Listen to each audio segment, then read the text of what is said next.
축구살롱. 축구살롱에 오신 여러분을 환영합니다. 자, 이번 주도 어김없이 또 재미있는 축구 소식 가득 들고 돌아왔는데요. 언제나 또 든든하게 축구살롱 지켜주시는 소준일 캐스터와 먼저 인사 나눠보도록 하겠습니다. 잘 지내셨나요? 예, 뭐 어저께 잠을 잘 못 잤습니다. 잠을 잘 못 잤지만 오늘 또 힘내서 해보도록 하겠습니다. 왜냐하면은 지금 또 저희 근무 환경이 또 바뀌었죠. 예, 그렇죠. 한 분이 지금 또 이집트 사막 속으로 사라졌기 때문에 이제 그분의 대체자를 우리가 어떻게 구하느냐 이게 또 저희 지상 과제지 않았습니까? 예, 그런데 그렇습니다. 그 중에서 굉장히 또 좋은 후보분을 저희가 한 분 또 뭐 발굴했다기보다는 이미 나와 있었던 분인데 예, 그렇죠. 황덕연 때문에 예. 출연을 하지 못하다가 이제 드디어 우리에게도 명분이 생겼다. 그래서 네. 저희가 또 모셔오게 됐습니다. 자, 자기소개 한번 해주시죠. 네, 안녕하세요. 저 캐스터 김수빈입니다. K리그 1, 2 중계 잘하고 있고요. 얘기 들어보니까 이제 황덕연의 대타로 온 거잖아요. 약간 그런 생각도 조금 들어요. 아, 살다 내가 황덕연의 대타로도 나오는구나. 이게 상당히 모멸적이다. 우리 덕연이가 정말 많이 성장을 오, 했구나. 사실 저는 오늘 개인적으로는 처음 네, 뵙잖아요. 맞아요. 처음 뵙죠. 저희. 초면인데도 네. 정말 친숙합니다. 왜냐하면 저희 방송 중에도 네네네. 그 수빈 씨의 이름이 꽤 자주 나왔어요. 그래서 제가 이 김수빈 이 세 글자를 굉장히 잘 기억을 하고 있고 특히 다시 한번 모멸을 느끼게 해드리자면 아, 뭔가요? 또? 황덕연 씨가 인수인계를 하겠다고 하면서 어떻게 네. 표현을 했느냐. 네네네. 그 스포츠 방송계에서 자기와 가장 비슷한 캐릭터라고. 아, 그렇지. 굉장히 모멸적인 얘기네요. 아, 자, 오늘 준비한 내용으로 바로 들어가 볼까 해요. 저희 이제 그 시즌도 끝났잖아요. 이제는 우리 뭐 경기 리뷰, 프리뷰 이런 거에 묶이지 말고 그냥 그 재밌고 좀 유익한 이야기를 좀 자유롭게 해보자 이거죠. K리그 1의 시즌을 한번 좀 정리를 해보는 시간을 가지면 어떨까 싶었는데 가장 영광의 주인공, 네. 예, 우승팀 이야기부터 하는 게 좋지 않겠습니까? 예, 뭐 우승팀이 사실 올 시즌 초반부터 두 팀 정도의 강력한 후보가 있었죠. 역시 마지막까지 우승을 다투었던 전북과 울산입니다. 그런데 결국은 울산이 또 마지막에 지난 시즌처럼 말도 안 되게 미끄러지면서 또다시 준우승을 차지했고 FA컵 역시 선취골 넣고 또 역전골까지 허용을 하면서 또 준우승을 차지를 했습니다. 사실 뭐 기대치가 굉장히 높았잖아요. 이 김보경 선수를 전북으로 보내긴 했습니다만 김보경의 대체자가 이청용이다. 이러면은 사실 그 스쿼드에 별다른 마이너스가 아니라 오히려 플러스가 될 수도 있는 그런 영입이 아니었나 싶은데 사실은 결국은 계속해서 이 팀의 발목을 잡았던 것, 특히 시즌 후반부로 갈수록 발목을 잡았던 것은 좀 연령대가 높다는 거. 이청용 선수를 비롯해서 좀 주축이 되는 선수들의 나이가 많았죠. 최전방에 있었던 뭐 주니어 선수도 그렇고 그렇다 보니까 평상시만큼 일정이 과밀하진 않았습니다만 그래도 이 좀 베테랑 선수들의 체력이 조금씩 떨어지면서 마지막에 특히 전북과의 중요한 일전에서는 그런 부분들도 분명히 영향을 끼치지 않았나 싶어요. 울산 같은 경우는 개인적으로는 스쿼드만 봤을 때 이 팀이 우승하지 못한 것은 물론 전북도 강하지만 정말 아쉬운 결과다. 그래도 여기에서 좀 희망을 발견할 수 있었던 점은 22세 룰에 저촉이 되고 있는 서령우 선수가 이제 좌우 풀백이라던가 측면 미드필더로도 활용이 되면서 좋은 모습을 보였다라는 거랑 그리고 이거는 개인적으로는 뭐 미래에 국가대표에서도 좋은 모습을 보여줄 거라는 선수이기 때문에 좀 더 기대가 되는데 원두재 선수, 원두재 선수의 발견. 울산 입장에서는 우승하지 못한 거는 정말 너무 아쉽지만 그래도 원두재랑 서령우가 괜찮다. 이 선수들을 주축으로 새로운 팀을 꾸리면은 윈나우뿐만 아니라 나중까지도 볼 수 있지 않을까 이런 생각도 좀 들어요. 서울 이랜드로 내려간 이상민 선수라든지 아니면 경남 FC로 갔던 최준 선수 이런 선수들도 예. 다 올 시즌에 2부 리그에서 굉장히 좋은 성장세를 보여줬기 때문에 이 선수들이 또 스쿼드에 합류를 하게 된다면은 조금 더 젊어진 울산이 내년 시즌에 괜찮은 모습을 더 보여줄 수 있지 않을까라는 기대가 드는데 예. 저희가 준우승팀 얘기를 하다 보니까 우승팀 얘기를 또 안 했어요. 전북이 뭐 불안하다 그런 얘기는 많이 들었었는데 그래요, 결국은 초반에. 예, 네. 결국은 모라이스 감독이 또 리그 2연패, 뭐 팀으로선 4연패가 되겠죠. 4연패를 이끌어내면서 올 시즌도 성공적으로 마칠 수가 있었는데 그 여름 이적 시장에서 구스타보와 바로우를 데리고 오면서 이 선수들이 사실 코로나 사태로 인해서 몸값이 떨어져 있는 그런 상태. 하지만 구단 입장에서는 그래도 이 선수들이 거액의 몸값을 지니고 있었기 때문에 선뜻 막 소위 말하는 그 지르는 투자를 하기는 좀 주저가 됐을 수도 있는데 과감하게 데리고 오면서 결국은 이 선수들의 가세가 마지막에 전북이 조금 더 탄력을 얻는데 굉장히 큰 도움이 됐다고 저는 생각을 합니다. 김민재 선수가 나간 지 한참 됐고 김진수 선수는 올 시즌 중반에 나갔잖아요. 그런 부분에 대해서 전북 입장에서는 전북 팬들 입장에서는 굉장히 걱정스러운 부분들이 많았을 것 같은데 이주용 선수가 또 재발견이 되고 그리고 전방에서 구스타보 선수가 시즌 초반만큼 득점력을 만들어내지 못했지만 이동국 선수가 조커로 나와주고 그리고 조규성 선수 개인적으로 조규성 선수가 K2에서 워낙 K리그 2에서 좋은 모습을 보였기 때문에 전북도 이제는 이 선수의 미래를 가치를 생각을 하고 데려왔는데 시즌 초반에는 생각보다 K리그 1의 수비수들과 상대하는 게 좀 어려웠거든요. 그런데 그걸 이겨내고 FA컵에서도 또 리그에서도 좋은 모습을 보여줬기 때문에 우승팀 전북에 대해서 뭐 칭찬을 하자면은 투자도 투자인데 그 젊은 선수들과 이제 베테랑 선수들이 참 시너지가 만들어졌고 그러면서 좀 단점을 시즌 막판에 찾기는 어려운 팀이 됐다. 그래서 우승이 가능했다. 이렇게 조금 정리를 할 수 있을 것 같아요. 그런데 전북이 이 더블을 달성했단 말이죠. 예, 그렇다면 이런 그 둘 다 똑같이 좋은 환경에서 왜 어떤 팀은 이렇게 계속 승리를 가져가고 어떤 팀은 자꾸만 그 준우승의 자리에 머물게 될까? 그거 어떻게 분석하세요? 고기도 먹어본 놈이 먹는 거죠. 그거 황당한이 자주 하던 말인데요. 마라탕도 먹어본 놈이 먹는 건데 울산 선수들이 이쯤 되면 전북 선수들에게 약간 트라우마를 느끼는 트라우마 게 생길 것 같아요. 아닐까 싶을 정도로 올 시즌에 5번 붙어서 뭐 한 번도 못 이긴 거잖아요. 한 번 그러게요. 비기고 음. 4번을 졌습니다. 이 정도면은 이 선수들이 위축되는 모습이 보이지 그러게요. 않을까 하는 그런 생각이 들고. 심리적인 게 중요한데. 예, 그리고 시즌 막판에 특히나 이제 전북의 올 시즌 전체적으로 관통하면서 좋은 활약을 펼쳐준 선수입니다만 울산과의 정말 중요했던 일전에서 손준호 선수가 예. 그야말로 뭐 피치 전체를 다 쓸고 다니는 그런 모습을 보여주면서 네, 엄청났죠. 울산이 하고자 하는 그 2선 중심의 축구를 완전히 무력화시켰던 것. 결국은 맞대결에서 이렇게 확실한 우위를 가져갈 수 있었고 상대가 할 수 있는 것들을 파괴할 수 있는 무기가 전북이 있었다는 것. 이것이 좀 차이가 아닐까 싶어요. 네, 김수빈 캐스터는 어떻게 네. 보세요? 울산 이제 뭐 어떻게 이 트라우마를 극복해야 될까요? 트라우마 극복은 저는 개인적으로는 진짜 쉽지 않을 것 같은 게 해외 축구로 비교하면은 몇 년 전에 맨시티가 정말 모든 팀을 가둬놓고 패고 이기는 경기 했을 때 1대 0에서 만족하지 않거든요.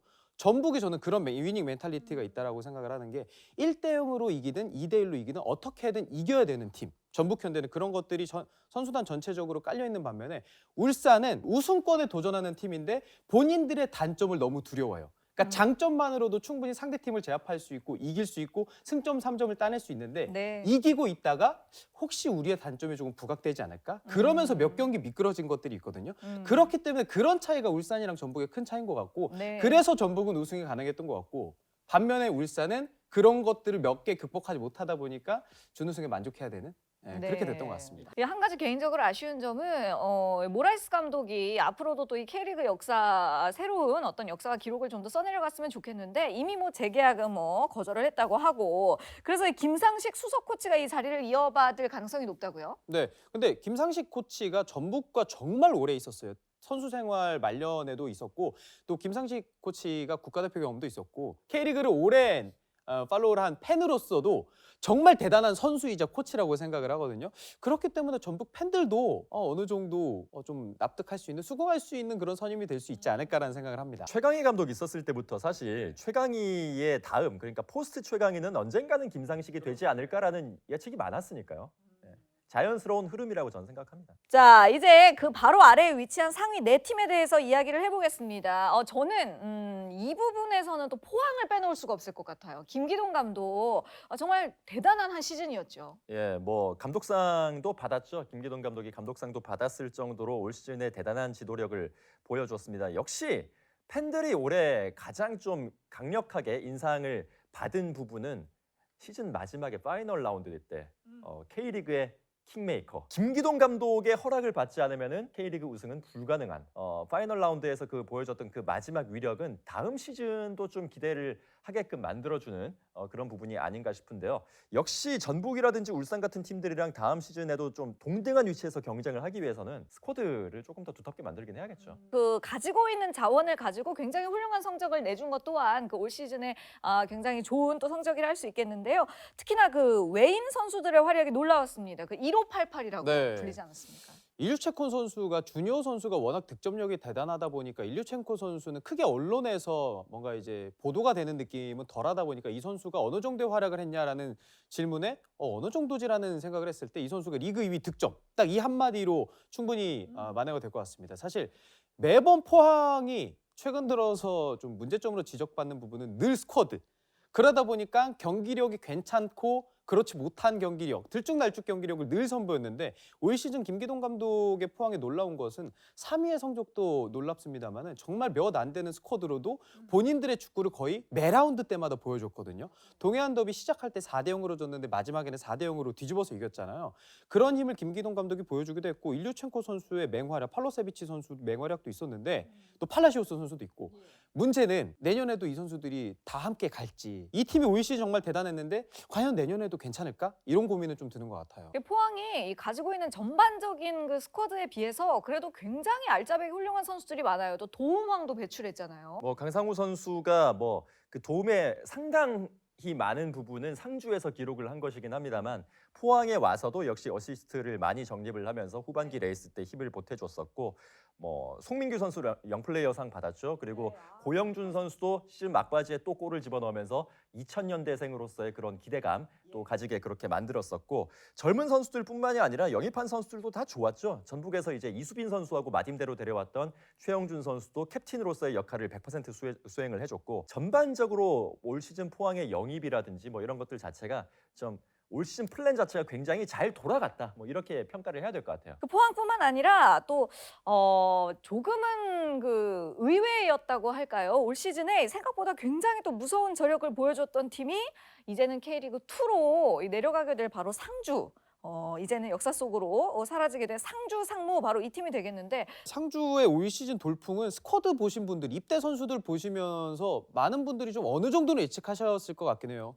예, 권경원, 문선민 정말 국가대표에서 주전급 선수들이 들어가니까 상주의 스쿼드에서 좋은 성적을 낼 거라는 생각 많이들 했을 것 같고 또 김태형 감독님이 실제로 스타일이 하고 싶은 대로 해라. 세트피스도 너네 좀 편하게 너네가 득점하고 싶은 부분에 만들어서 한번 해봐라. 거기에 플러스로 저는 개인적으로 뭐 오형규 선수나 김보섭 선수처럼 정말 나이 어린 선수들 2000년대 혹은 90년대 극후반 선수들이 입대해서 쏠쏠하게 또 기회를 잡았거든요.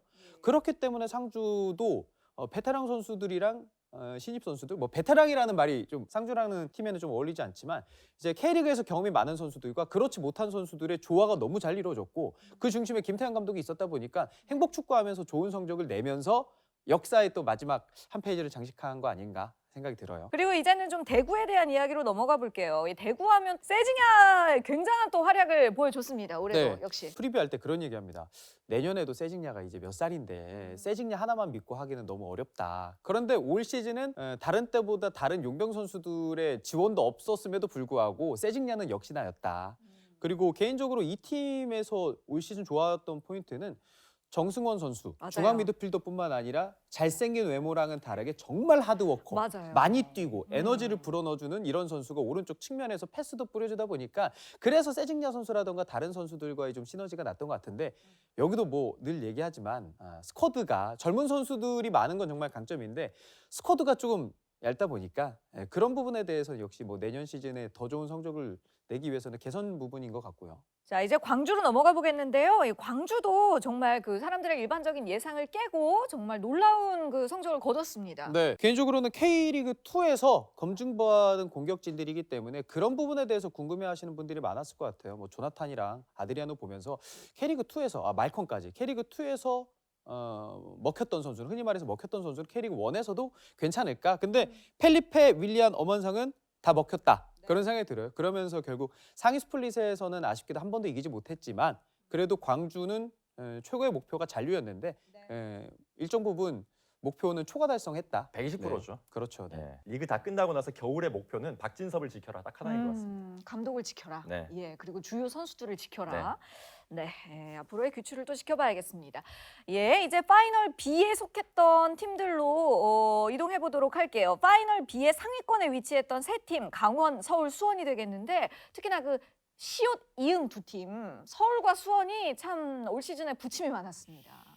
일단 서울 같은 경우에는 뭐 후반부에 다들 잘 알고 계시지 않습니까? 감독 대행의 대행 사태가 벌어졌고 현재 저희가 녹화를 진행하고 있는 일자가 11월 10일입니다만 아직까지도 후임 감독이 정해지지 않았습니다. 물론 뭐 물밑에서는 그런 인선 작업들이 다 진행 중일 거예요. 왜냐하면은 11월 21일에 베이징 고안과의 그 ACL 경기가 당장 시작이 되는데 아시아 챔피언스 리그를 치르기 위해서는 P급 라이선스가 있는 지도자가 꼭 필요하죠. 그런데 지금 현재 서울의 벤치에는 아무도 P급 지도자가 없기 때문에 그러면 그 한 열흘 남은 기간 동안 어떤 감독을 선임을 할 것인지가 굉장히 좀 급해진 상황인데 이 상황 자체가 올해 서울이 어떻게 흘러갔는지를 다 보여주는 것 같습니다. 지금 감독 선임 이야기를 해주셨는데 이 감독 얘기를 하자면 수원도 좀 네. 일이 많지 않았습니까? 그래도 수원은 저는 개인적으로 서울에 비해서 두 팀 모두 중반까지는 정말 미약한 활약을 보이다가 마지막에는 그래도 좀 웃을 수 있었던 팀은 서울보다는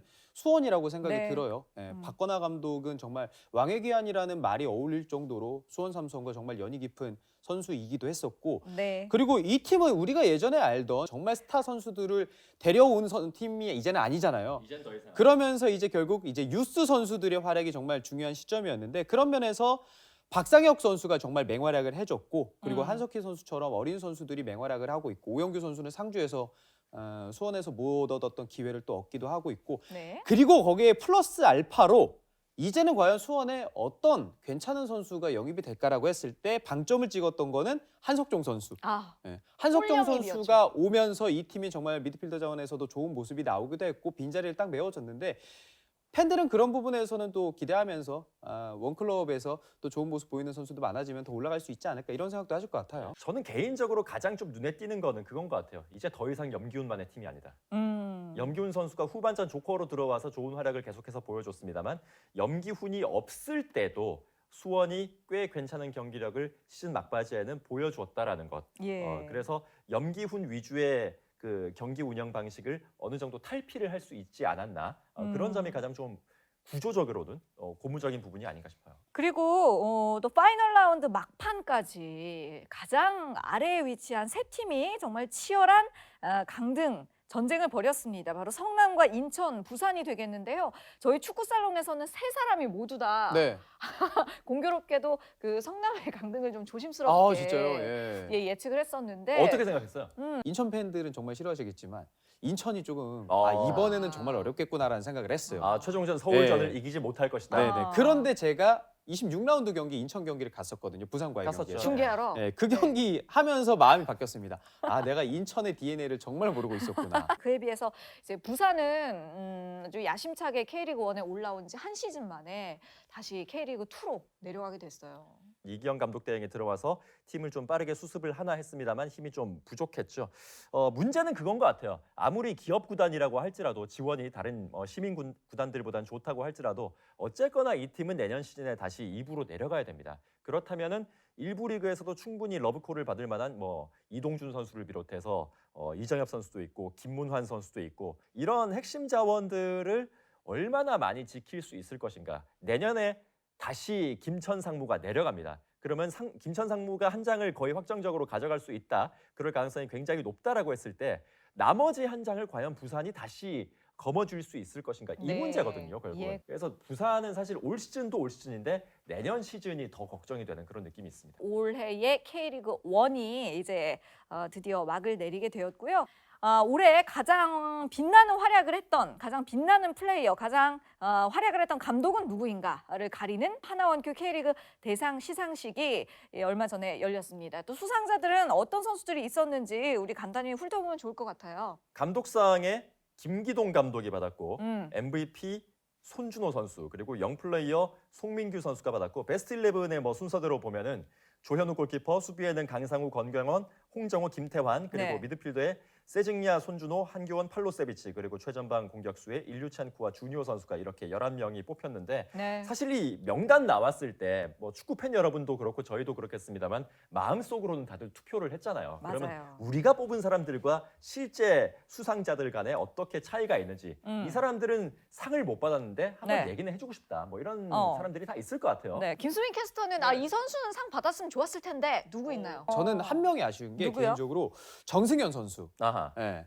정승현 선수가 저는 울산에서 굉장히 핵심적으로 불투이스 선수가 좋은 모습을 보였고 저는 불투이스 선수보다도 정승현 선수의 노고가 더 높다고 생각을 하기 때문에 네. 그런 면에서 권경원, 홍정호 선수도 워낙 잘해서 이제 비집고 들어갈 팀이 참 좋긴 합니다만 그래도 정승현 선수도 여기에 충분히 뽑힐 만한 인재였지 않나 이런 생각을 해요. 그렇다면 소준일 캐스터는 좀 아쉬웠던 선수. 포워드에 저는 펠리페 선수. 물론 올 시즌에 광주에서 가장 주목받았던 선수는 엄살라, 엄원상 선수긴 예. 하죠. 근데 엄원상이 살아나기 위해서 펠리페가 없으면 안 된다라는 게 딱 보이는 게 이 선수가 광주의 역습 과정에서 아래쪽으로 내려와 가지고 벽 치면서 포스트 플레이 해주고 뒷공간으로 파고드는 윌리안이라든지 아니면 엄원상 선수를 향해서 찔러주는 스루 패스들 이런 것들을 굉장히 잘해줬었기 때문에 자칫하면 고립될 수 있는 광주의 원톱으로서 굉장히 좋은 모습들을 보여줬기 때문에 사실은 내년에 광주가 펠리페 선수를 과연 지킬 수 있을까?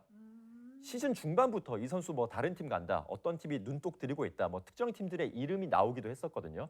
과연 이 선수가 내년에도 광주에서 뛸 수 있을지, 다른 더 큰 클럽으로 가지 않을지, 뭐 이런 것들이 관심이 갈 정도로 펠리페는 정말 좋은 시즌을 보냈다 이렇게 얘기를 해야 될 것 같습니다. 뭐 그리고 저는 항상 올 시즌 내내 이 선수 밀었잖아요. 이창근 선수. 맞아요. 맞아요. 이창근 선수가 권경원 선수는 베스트 그 디펜더상을 받으면서 보상을 받았는데 이창근 선수는 좀 밀렸습니다. 왜냐하면 이 선수가 올 시즌 풀타임 출장은 아니었어요.